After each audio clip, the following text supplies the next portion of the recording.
And yeah, that's what I wanted to ask, right? So with video ads, one of the things, one of the things is, so I was imagining, am I able to steal something directly from YouTube, or would I have to edit it and cut it and stuff like that?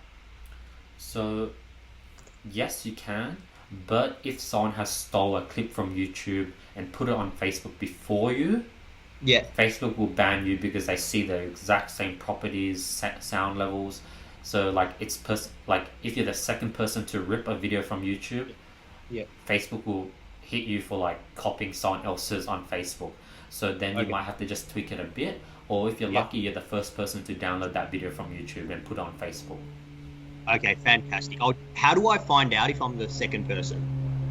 That's the hard part. So either one, you just know that no one's testing. This is a very obscure product. There's only like two orders on AliExpress, and you know for sure no one has advertised this on Facebook.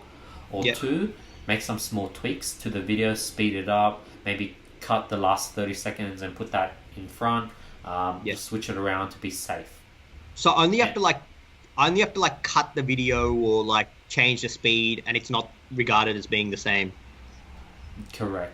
You should Okay. be safe testing non-saturated products. When Yeah. you're starting to test very saturated products that there are like 50 people advertising and Yeah. everyone's using the same footage and it's everyone's cutting it, moving around, Yeah. that's when you get banned. But since using my strategies, we won't be testing what 50 other people are currently testing. Yeah. Yeah. Yeah.